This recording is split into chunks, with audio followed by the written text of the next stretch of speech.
So it's been about a week and a half since using the Essential phone, and this is going to be my impressions on my experience with the phone. And this is going to be quite a long video for you all, but I wanted to make sure I went full in depth into detail and did not hold back about my true honest opinion about this piece of hardware.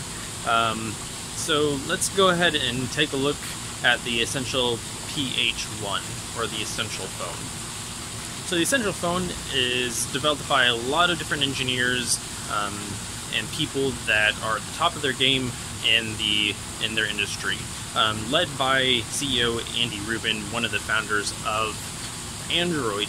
So you would expect something great to come out of that mixture of great engineers and people, which I will say it is a great looking, great feeling device, but we'll get into that later.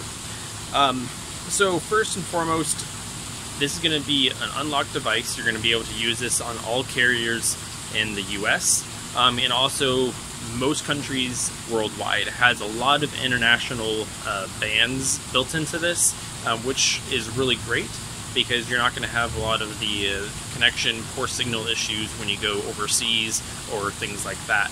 It is just a single SIM, but again, we'll get into that a little bit later. So what is Essential? It's Andy Rubin's startup incubator company in Playground.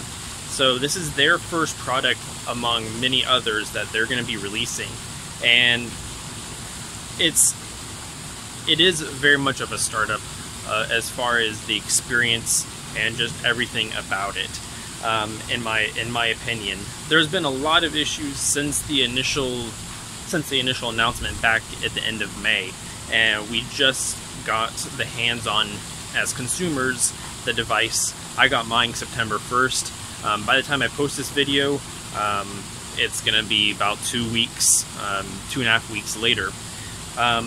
So anyways, you are given a phone that is solidly built, a phone that is dense and heavy because of the ceramic back and the titanium frame that gives it its rigidity.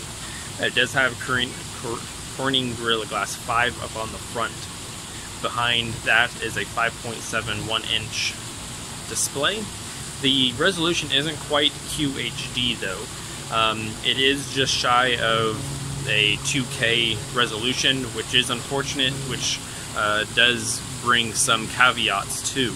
But because of that is the camera cutout that's up front. This is an 8-megapixel sensor. Also in this cutout they do house the ambient light sensor and some other sensors there also. Up top here is the earpiece. You do have a standard regular earpiece for receiving phone calls. There's also a notification light, which is very well placed. You can almost miss this whole section if you don't look at it closely. That's a nice touch compared to Xiaomi Mi Mix, their implementation with a pipe piezoelectric vibration piece inside. Sound quality is actually really great on this. I didn't have any issues. My one issue I did have, one of many, is that this speaker grill came with holes already in the grill. Many other reviews, such as Jerry Rig Everything, if you look at his scratch test, the earpiece was completely solid with that fabric. Mine has holes, and it continues to develop more and more holes, and I barely do anything harsh to the phone at all.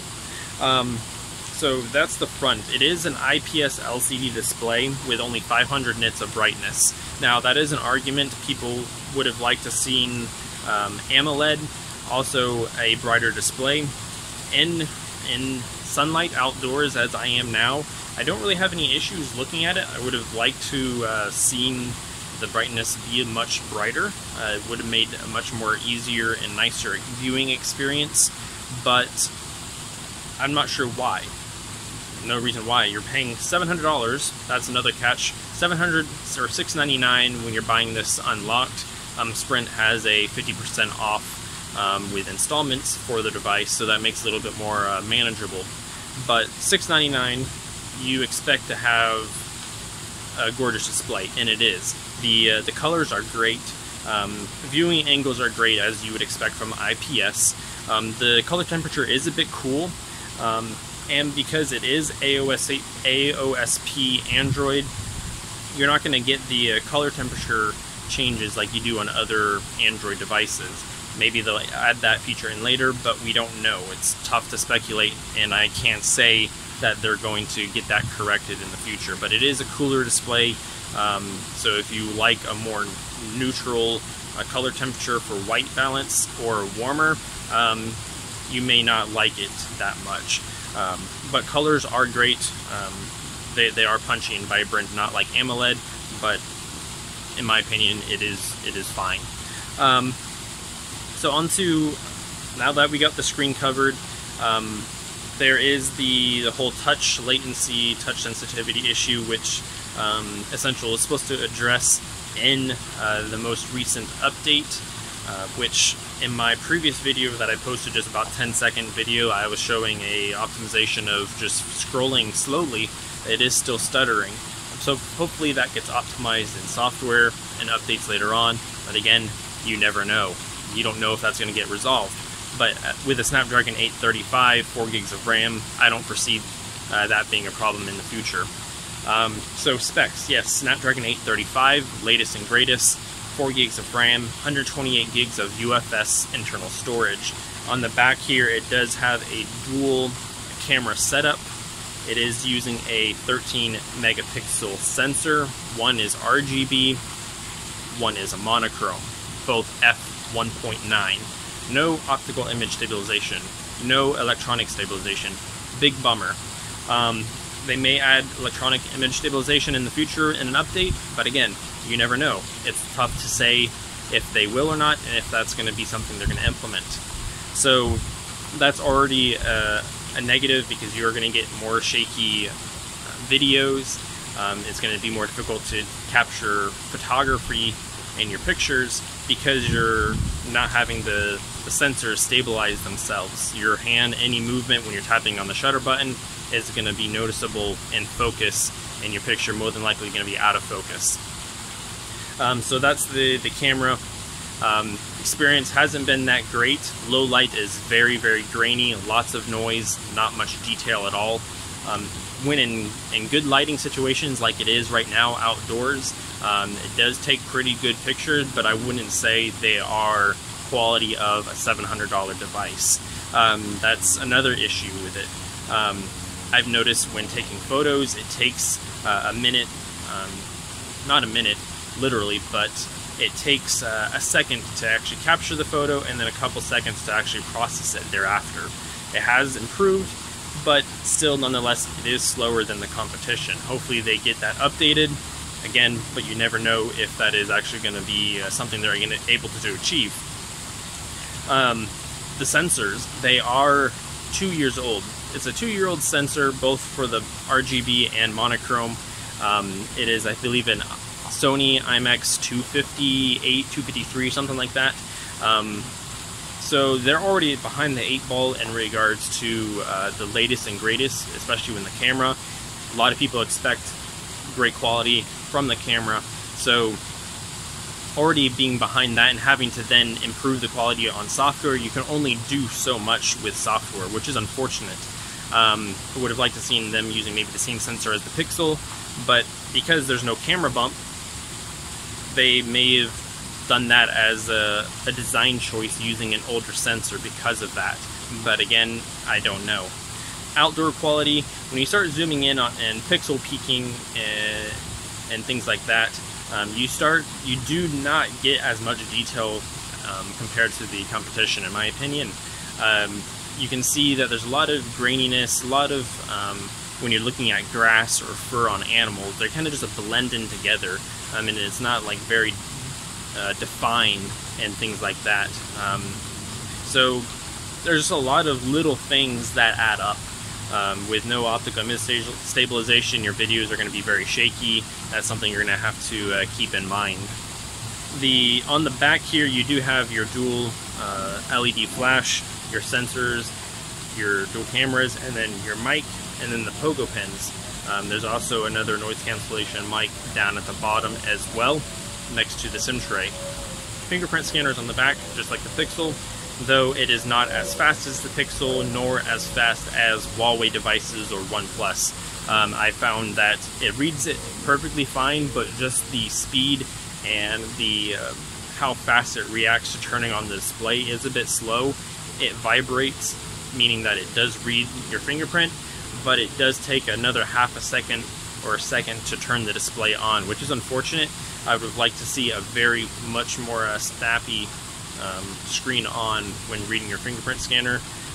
Again, maybe they can get that fixed and optimized in software, but again, you're putting a lot of trust in them updating and optimizing software for something that should be, in my opinion, great out of the box. But I've not had any issues with the fingerprint scanner whatsoever anyways.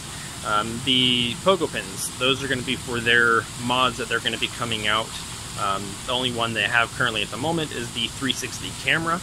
360 camera is the world's smallest 360 camera that is out today, but hopefully in the future, we're not sure what else they're going to produce. I know they're going to have a wireless charging dock.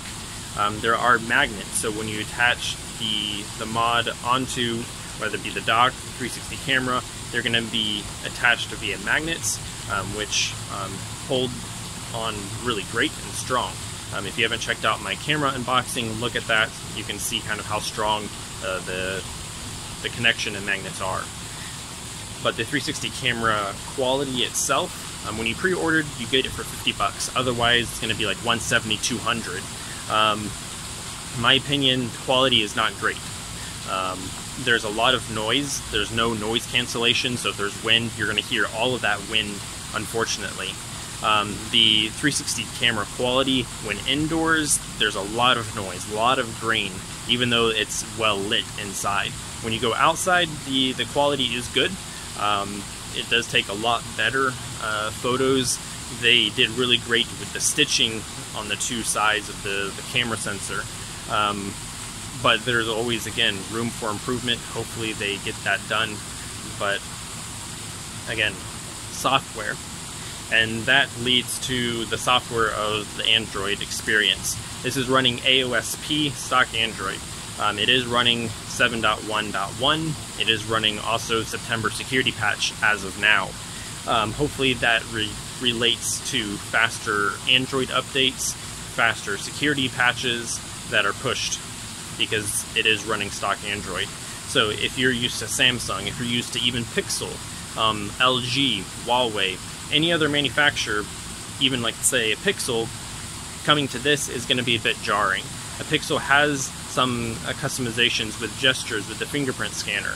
They have some other tweaks, but this, you don't even get that. This is pure base stock Android. You may not like that. Again, just a fair warning, so you know what you're getting yourself into. As far as battery life, this has a 3040 mAh battery inside. I was able to easily get 5 to 6 hours of screen on time, which is fantastic for a screen of this size and of this resolution. Now, your mileage may vary as far as battery life, but 5 to 6 hours is actually really, really strong when it comes to a flagship device. Most are maybe getting around 4 to 5 hours.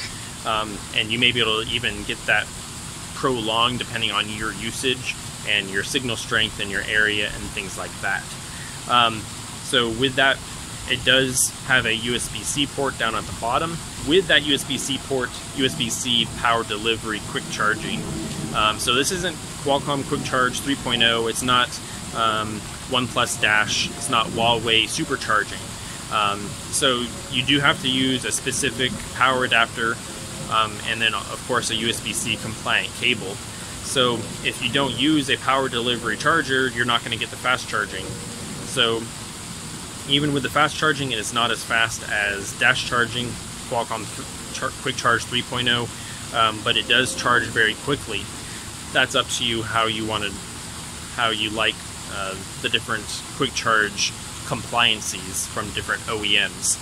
That's totally on you. But I didn't have any issues charging this, but I did notice that the phone got very, very warm and hot at some times, depending on my situation, right around this area and along this part of the frame. Because of that, it made it very uncomfortable to hold. Let's say watching videos, playing games, it's very got uncomfortable to hold while playing those games, holding the device. So I'm not sure, because of ceramic not very a good conductor of heat, the titanium is able to wick that heat off, so that's probably why it gets a little bit more hot, because of the titanium. And even just now recording this, holding this phone is very hot. It is attracting a lot of heat just from the sun. This is the black moon, dark moon color, and they are going to be having a white later on in the future, a slate gray type color, and then a like a sea green, sea foam blue, but again, no ETA when those are going to come out, so only black at this point in time. Speaker, it is loud, but it is at higher frequencies, and the decibel level, as you increase the volume, it gets very, very harsh, especially at high frequencies. But it is loud as far as if you're listening to just music, podcasts, things like that. It is going to be loud, you're going to be able to listen to it, but just know that in the higher frequencies, when someone's talking, like a hi-hat, on the drums and cymbals and things like that, it's going to be very, very piercing to your ears. So the loudspeaker is great for alarms, notifications. You're able to hear them, and it's able to wake you up very easily. You don't have to worry about it not waking up because it's too soft. Now, as far as design, gorgeous display, I must say. This is the most well-built phone that I've held. I enjoy just holding it and just using it and looking at the display because of the basically bezel-less design with that camera cut out up at the top. You're pretty much just holding all screen. Now at the bottom there is that chin there, but that's to house just the display drivers, and because at the bottom you do have your SIM tray, your speaker, and your USB-C port, there is going to have to be some chin for all of that to fit underneath. So very, very compact actually of a device. So this is almost in the size of the Google Pixel. So if you know how small the original Pixel is, this is right around that same size. So using a screen that's this large on such a compact phone is such a joy and such a enjoyment to hold in your hand, because it is so dense and heavy, about 186 grams. It is quite heavy for its size. That again is because of the ceramic, the large 3040 milliamp hour battery, sorry, and just the materials that are used, also the magnets in here as well. All of that adds to the weight. But it definitely makes for a device that is well built and sturdy in your hand. You're not going to feel like you're going to drop and break it. That is something that they do claim. It is drop protection. It's not going to break. It's not going to scratch, though it still will under certain conditions. Of course, anything is going to scratch unless if it's diamond. Titanium is more resilient to scratches, as is ceramic, but it still will scratch depending on what material it interacts with. I haven't dropped it, and I haven't shown any signs of scratching. There has been other people with issues with micro scratches on the back ceramic, and maybe even on the screen. I'm not sure why that's the case, if that's more manufacturing defect regarding their manufacturing process. I don't know, but I haven't had any issues, which is great.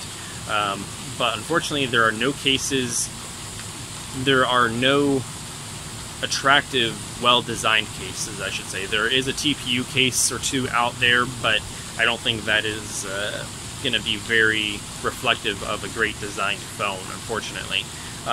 Screen protectors are going to be a little bit more difficult because of the edge-to-edge 2.5D glass. You're going to have a troubled time finding one that's going to fit real well and feel well.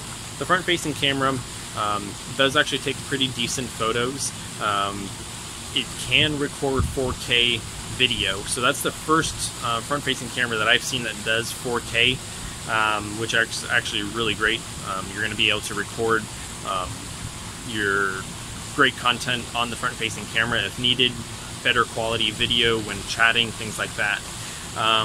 But because the back is so glossy and so reflective, I don't see any reason why you couldn't just use the back camera sensors when taking a self photo or anything like that. Now the camera app does definitely need some work.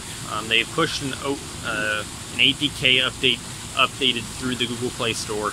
They've done OTA updates to help improve the quality and the stability, but it's still not there yet. Definitely still needs to improve the responsiveness of how long it opens the camera, how long it takes, how long it is to process the photo as well. Not only that, but just overall quality.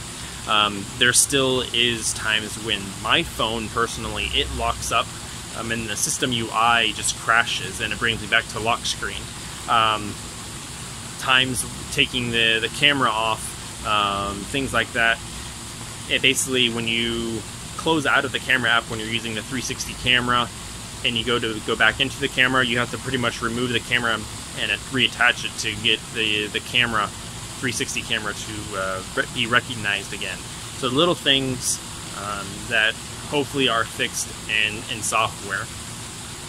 Now, as far as build quality, I've been, like I mentioned with the speaker grill up here, the earpiece mesh came with holes.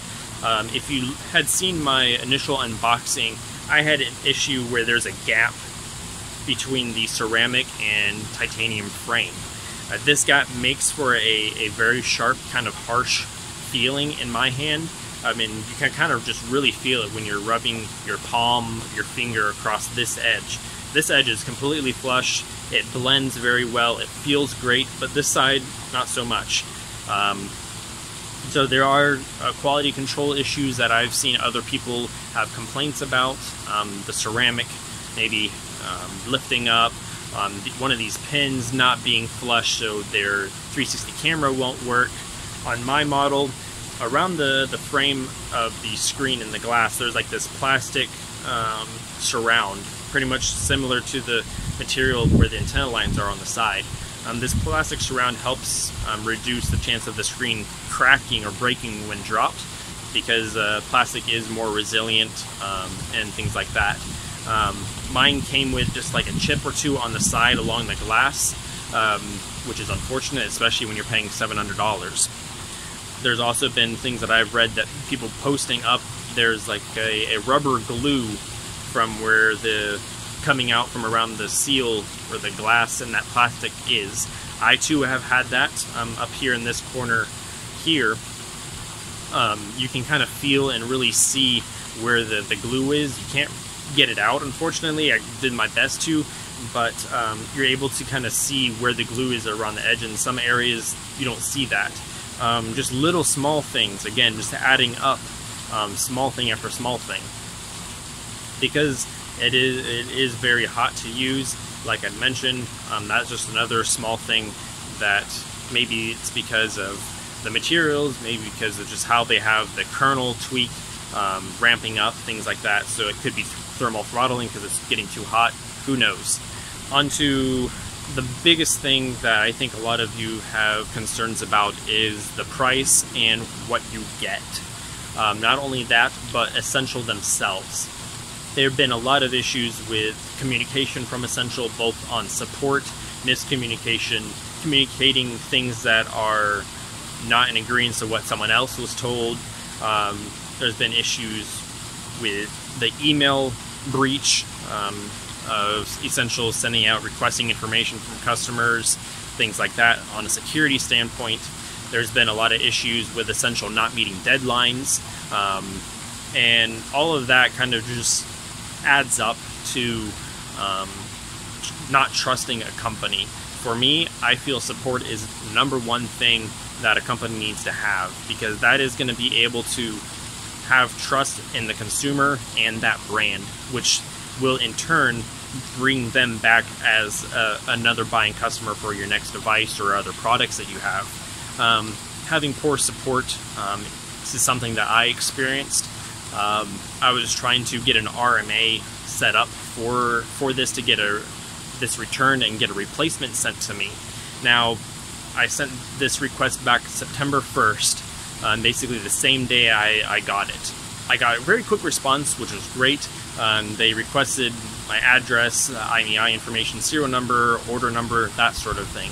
Okay, great. I gave it to them. Didn't hear anything. I sent them another email maybe about 5 days later saying, okay, I haven't heard anything back. What's the status? What's the next step? And hadn't heard anything. Next 2 days, I got a response saying that they forwarded over to basically the next step, and I should be hearing back in 2 to 3 days. Still hadn't heard anything after that third day. At the time of this video, September 14th, I had figured the 15-day return period was coming up very quickly.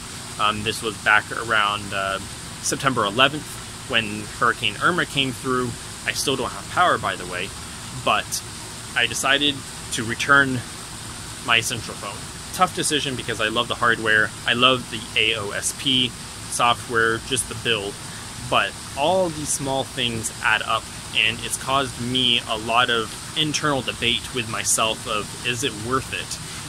Is it worth me paying my own money that I purchased, $700 plus the $50 camera plus the additional $100 for the 2-year warranty? I was just kind of really deciding in myself if this was worth it, if this was a good choice, if this is the phone that I'm going to be using, if this is something that I'm going to want to advocate to others, to show off, to tell them, yes, buy this phone, spend your money.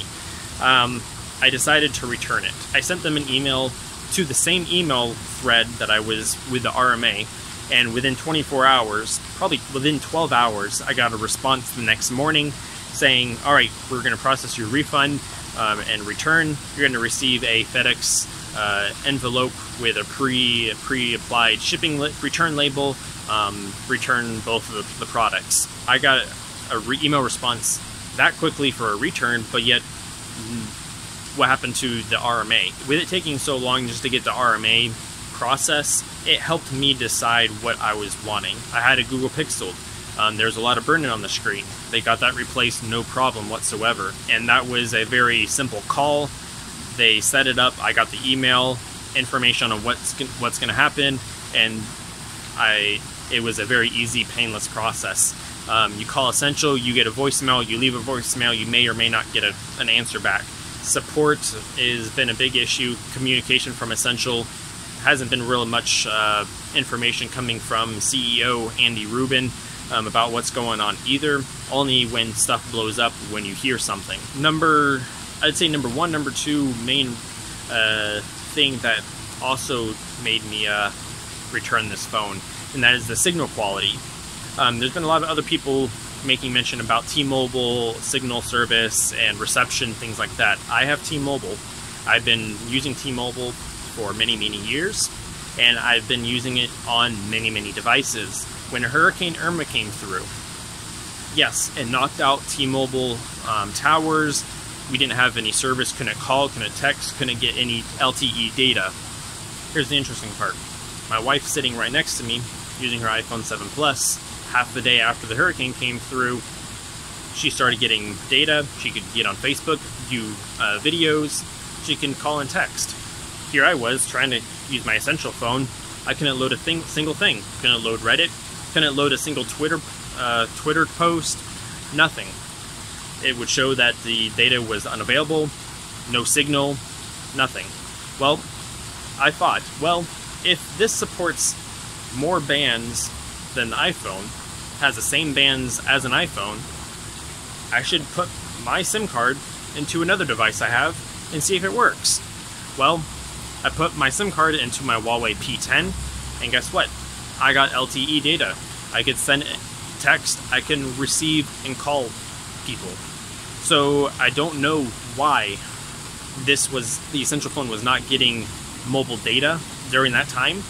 but in a possible life-threatening circumstance where I needed to rely on my phone to use and operate as a phone, I couldn't. And that right there kind of really nailed it on the head, unfortunately. And I can't have a phone that I have questions or uncertainty about if something's going to work when I need it to work, aka the camera. A lot of people in my previous video, and that's why I made my previous video about the ranting about the wireless charging, the camera, things like that. Well, here I am on this side, on the other end now, on your side, basically saying, okay, well, there's no wireless charging. Yes, true. There's no true waterproofing. Also true, but it is IP54 rating. That's not going to protect your phone if you're going to drop it in water, if you're in the shower, things like that. It may have some dust resistance, some light mist spray from water, let's say if it rains. Other than that, nothing. You should be getting that in a $700 phone. Camera quality, not that great. Well, yes, they could come out with a mod that has a dedicated and improved and better camera, but again, that's more money you have to spend to get that in something that should have been in the phone to begin with, such as Google Pixel, a year old already, and it's still one of the best cameras out to date, and it only uses one sensor, not even two. Why cannot the camera quality be that great? Again, it's unfortunate. So no waterproofing, no wireless charging, no headphone jack. Yes, no headphone jack, but there's no space in here. But they do include a nice braided USB-C to 3.5 headphone jack adapter. So that's nice. At least you have that. You can plug that into your headphones and leave them plugged in all the time. But no headphone jack here. No expandable storage. That's another thing. Other devices, Note 8, S8, a lot of the other devices have micro SD card expansion, HTC U11, Huawei P10, Huawei Mate 9. All of these have expandable storage, so they could have probably added that in here. This does have 128 gig of storage, which is going to be faster anyways, but it is nice to be able to have that possible expansion, that safe space of having additional, let's say, movies. If, let's say, you're on a plane, you're in a place where you don't get coverage to stream your Spotify, your Google Play Music, your Pandora. You can have all of that onto your storage. That would have been a nice thing to have. A lot of devices nowadays do have micro SD cards expansion. And because of the 4K front-facing camera, 4K rear video camera, and the 4K 360 video capture, all of that adds up and will take up space very quickly. One other thing though, because the resolution of the display is not full QHD, and it's not quite a 2K, when you're watching YouTube videos, you're only going to be able to view them in 1080p. So you are getting wasted resolution that you can't even experience full QHD resolution in YouTube, because if the resolution is not quite that full resolution, and because of that camera cutout. So they do have to scale it, have this area up here with the camera blacked out. So that is unfortunate. Now you don't even get to utilize the full resolution of the display when watching media. This was my overview of the Essential phone. The OS is great. It is a great experience. Using stock Android is very nice and just refreshing being able to see that. But if you're wanting a stock Android experience and you have another device with you already, let's say a OnePlus, let's say a Nexus, let's say a Pixel, let's say an HTC, you can get all of those experiences by using a custom ROM if you so want to, if worse comes to worse. You don't need to spend $700 to get AOSP on your phone. You can get that experience with a custom ROM. That's not really a big issue for me having stock Android. It's not a selling point because I root and flash custom ROMs on all my phones anyways. So it's something I'm used to. It's something that I can achieve on my own. It is still needs some work as far as optimization, camera, everything else that I've mentioned. But would I recommend this phone to people? It really depends. If you want a very great device, if you want a hardware that is going to fit a lifestyle of luxury, something to show off that you're proud of, that looks gorgeous, that's a piece of art, then this phone is for you. This essential phone is for you. If you are wanting to be on the cutting edge, if you want to be one that has a phone that no one else has, this is a phone for you. If you want a phone that is a great cost to performance to feature ratio, this is not for you. You're not getting a lot of features in the phone for the price. You're not going to be getting the best camera of Android smartphones on this device. You're going to be getting a better camera experience on the HTC U11, the Google Pixel, the Samsung S8 or Note 8 than on this. That's unfortunate. Camera being the #1 selling point mostly for most phones. People take pictures, take videos of their life events, memories on their phone.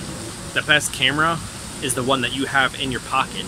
So if you're going to have a phone that doesn't take that great of pictures, well, that's unfortunate. You're not going to be able to enjoy looking back at them. You're not going to enjoy sharing them with other people. You're going to want to keep them because everyone's going to not enjoy the quality of what the photo is and things like that, which I found myself doing a lot with the Essential phone. I took a lot of pictures, but yet at the same time, I didn't feel confident enough to post them, to share them with other people, showing them to other people, because I didn't feel that the quality was great.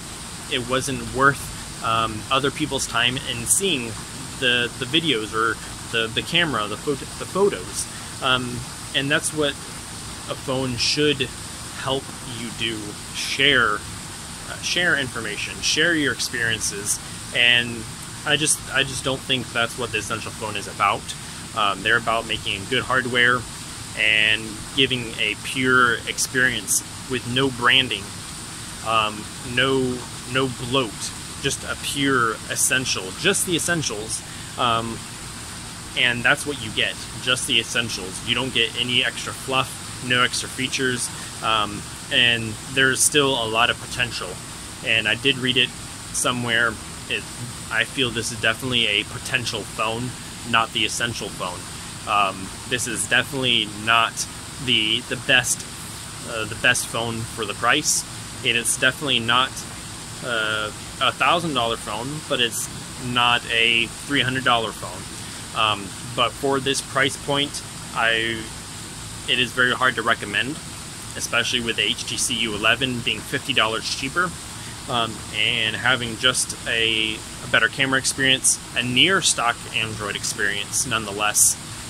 So that sums it up. That is my full, long, honest, detailed experience and review of the Essential phone. If you guys have questions or comments, leave them down below. I'm returning this, so by the time I post this video up, I'm not going to have the phone anymore. I don't know if I'm going to rebuy it in the future. I probably won't. But definitely feel free to leave any feedback, any questions down below, and I will do my best to answer them. Check out my other videos about this. You'll also be able to see just a little bit more in detail about it, as far as unboxing, the 360 camera, things like that. Subscribe to my channel so that way you get notified when I post up new content, and you're able to follow my experience with mini devices, guides on ROMs and things like that, and maybe you'll learn something. So thanks for watching, thanks for stopping by, and I will see you all in the next video. Take care, everyone.